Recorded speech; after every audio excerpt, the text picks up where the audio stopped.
এবং আমাদের যে ধৈর্য, আমাদের যেই অন্তত পরের মতের প্রতি যে সহিষ্ণুতাটা এবং দ্বিমতের যে সহিষ্ণুতাটা, সেই সহিষ্ণুতার উদারতা কিন্তু আমরা দেখাচ্ছি। আমরা প্রাণ ভয় আমাদের প্রতিনিয়ত রয়েছে, মৃত্যু ভয় আমাদেরকে প্রতিনিয়তই দেখানো হচ্ছে। কিন্তু এই মৃত্যু ভয়, প্রাণ ভয়, এই বিষয়গুলোকে আমরা পরোয়া করি না। আমরা এই পর্যায়ে এই যে এটি যদি হত্যার চেষ্টা হয়ে থাকে, এটি যদি কোনো ধরনের হত্যার চেষ্টার বিন্দুমাত্র কোনো ধরনের সংযোগ থেকে থাকে, আমরা যেটি করেছি, আইন শৃঙ্খলা রক্ষাকারী বাহিনী যারা রয়েছে তারা তদন্ত সাপেক্ষে বিদ্যমান আইনে প্রয়োজনীয় ব্যবস্থা নিবেন। এর পাশাপাশি আমরা স্পষ্টভাবে বলছি, আমাদেরকে এভাবে ভয় দেখিয়ে, আমাদেরকে এভাবে আহ যে হত্যা করে ফেলবে, সম্ভব না। একজন হাসনাত মারা গেলে কি হবে, একজন সার্জিস মারা গেলে কিছুই হবে না, কিচ্ছু হবে না। একজন আমরা দেখেছি না যে আন্দোলনের সময় পুলিশ খুব দুঃখ করে বলছিল স্বরাষ্ট্রমন্ত্রীকে যে একটা গুলি লাগে, একজন পরে আবার আরেকজন উঠে দাঁড়ায় যায়। তো আমরাও একজন হয়তো মরে যাব, কিন্তু সমস্যা নাই, আরেক জায়গায় আরেকজন হাসনাত দাঁড়ায় যাবে, আরেকজন সার্জিস দাঁড়ায় যাওয়া যাবে, কোনো কিছু থেমে থাকবে না। আমরা এই অভ্যুত্থান পরবর্তী যে জীবনটা, এই জীবনটা একটা বোনাস জীবন। এই জীবনটা প্রত্যেকটা মুহূর্তের জন্য, প্রত্যেকটা মুহূর্তের জন্য আমরা সৃষ্টিকর্তার প্রতি কৃতজ্ঞ। আমাদের প্রাপ্তির কিছুই নাই, সৃষ্টিকর্তা আল্লাহর কাছে আমরা কৃতজ্ঞ। তবে আমাদেরকে ভয় দেখিয়ে আসলে লাভ নাই, কারণ শহীদের তামান্না নিয়ে আমরা রাস্তায় এসেছি। যতদিন না পর্যন্ত এই যে ভারতীয় আধিপত্যবাদ, এই যে ইসকনের যে উগ্রতা, আমাদের প্রতিনিয়ত যে দেশের মধ্যে একটা অস্থিতিশীল ষড়যন্ত্র, আওয়ামী লীগের ষড়যন্ত্র, বিদেশে বসে ষড়যন্ত্র অব্যাহত রেখেছে, সেটির বিরুদ্ধে আমাদের লড়াই সংগ্রাম অব্যাহত থাকবে। জি সার্জিস ভাই, সার্জিস ভাই শুনছে তো না?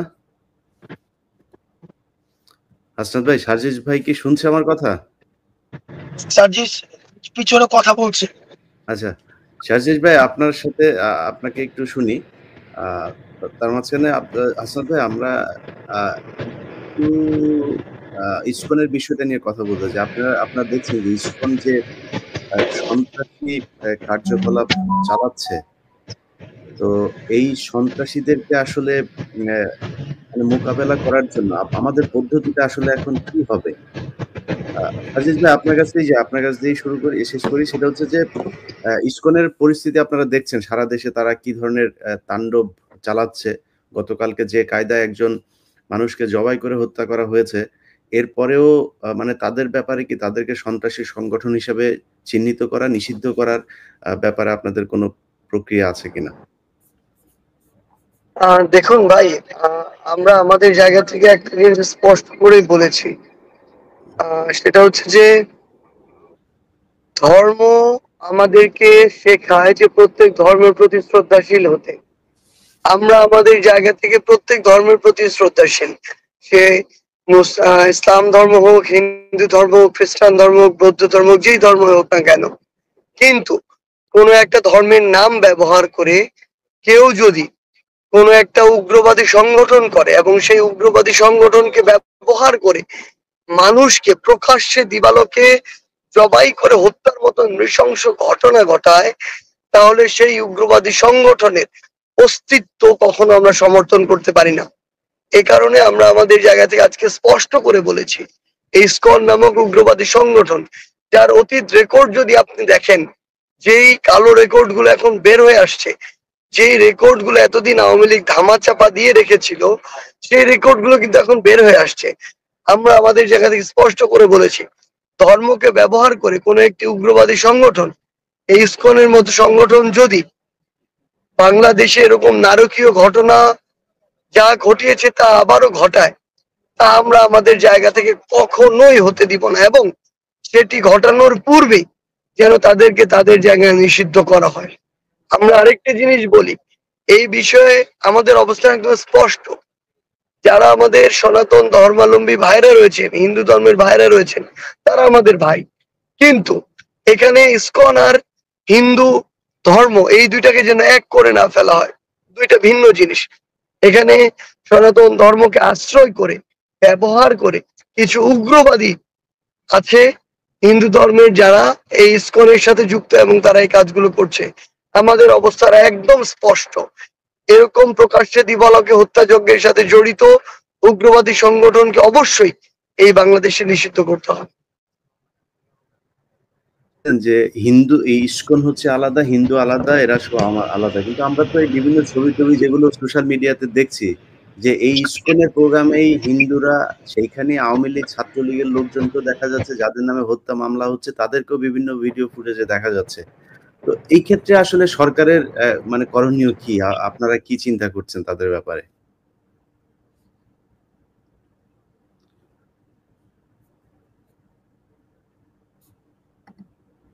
সাজিদ ভাই, আপনার ইয়েটা অফ।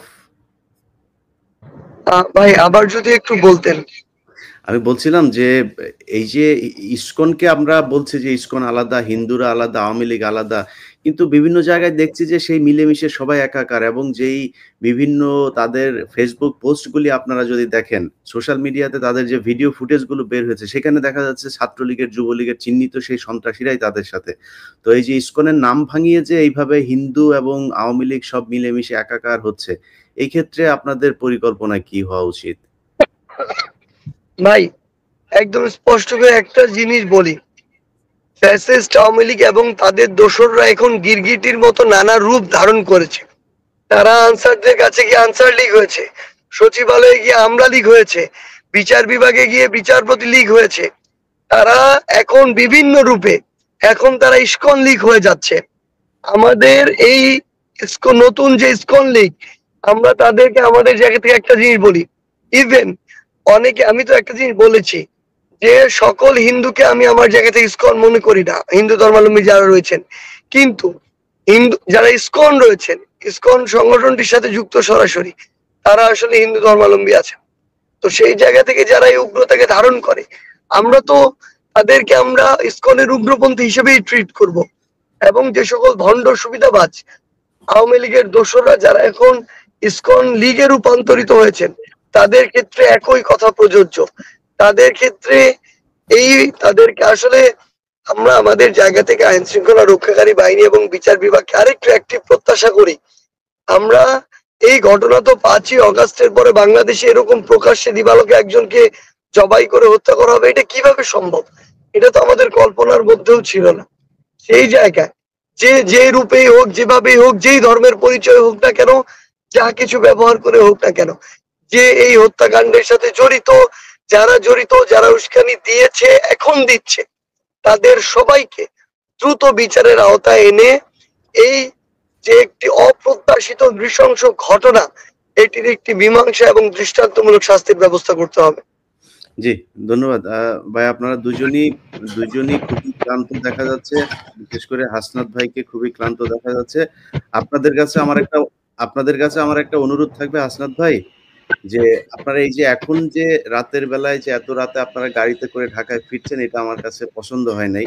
এই বিষয়গুলোতে আপনাদেরকে আরো সতর্ক হতে হবে, এবং যারা এই ফ্যাসিস্ট সরকারের বিরুদ্ধে, এই সন্ত্রাসী ইসকন, সন্ত্রাসী আওয়ামী লীগ, এদের বিরুদ্ধে, এবং কিছু হিন্দু সংগঠন, আমি কালকে একজনের একটা ইমেল পেয়েছি ভাই, ওদের ইসকনের চাইতেও ভয়ঙ্কর কিন্তু হচ্ছে এই যে হিন্দু জাগরণী জোট নামে একটা নতুন যেই সংগঠন, তাদের ইদানিং খুব দেখা যাচ্ছে। কালকে একটা সন্ত্রাসী আপনার এই যে মিডিয়াতে বক্তব্য দিয়েছে, সেই জোটের সম্ভবত একজন মুখপাত্র।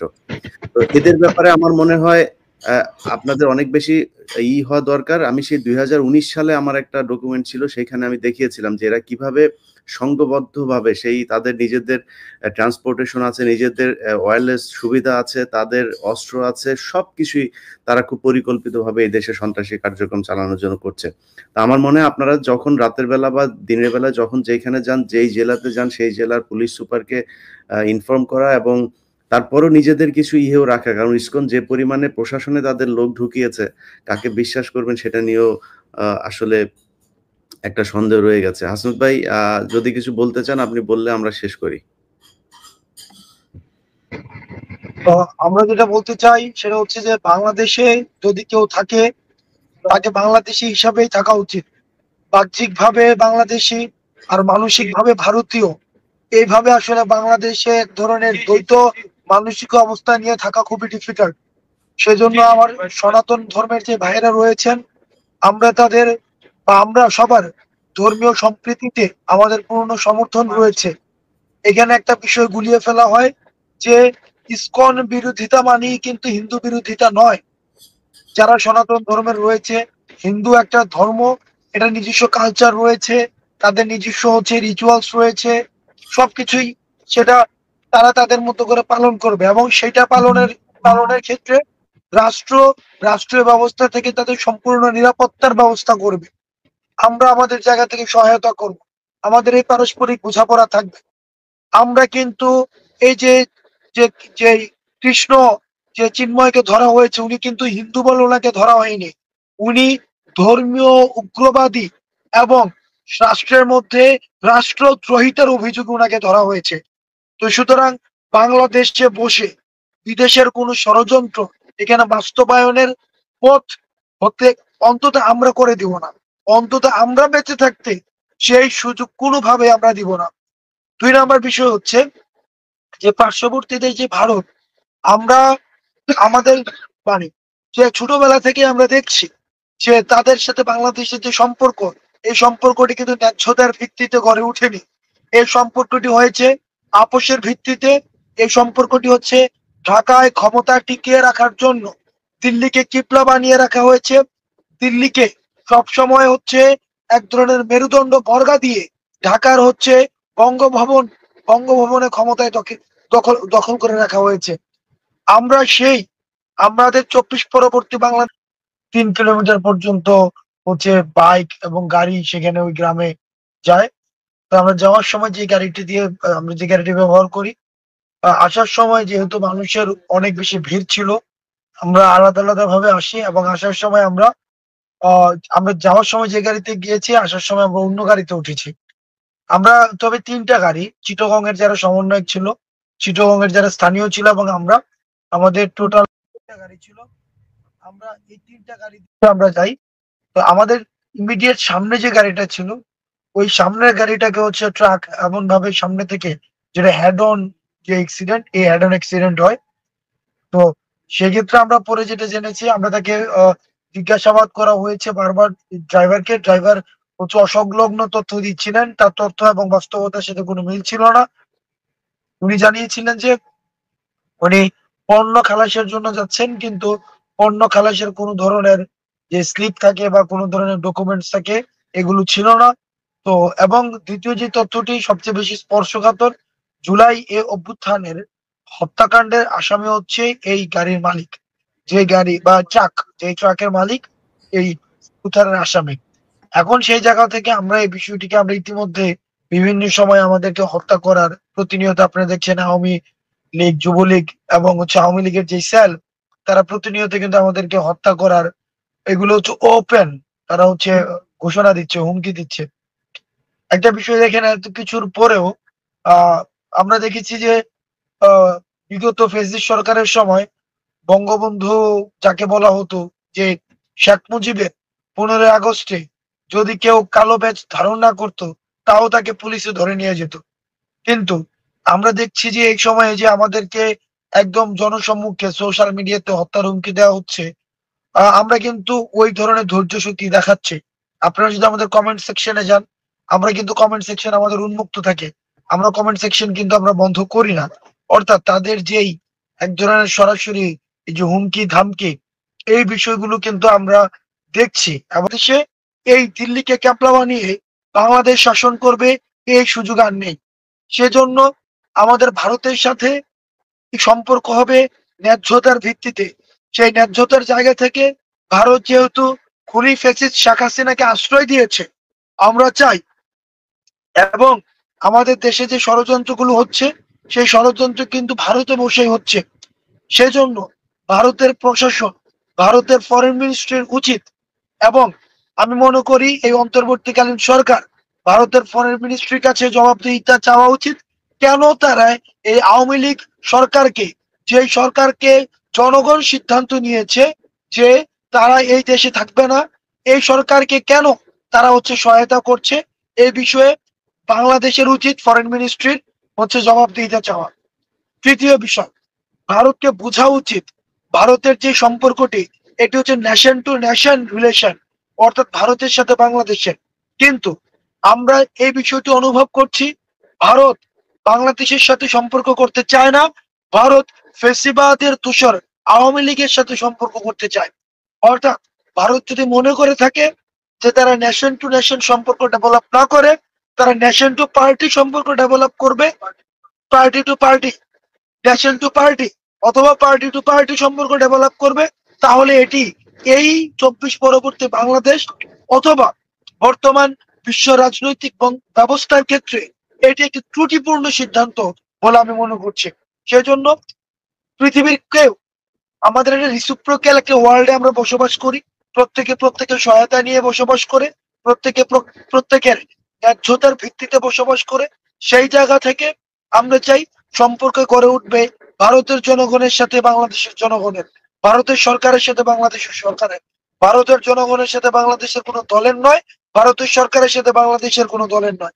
সেই জায়গা থেকে ভারতের সাথে বাংলাদেশের সম্পর্কের যেই হিসাব, সম্পর্কের যে ধরন, সেটি রিভিশনের আমি মনে করি সুযোগ এসছে, সময় এসছে।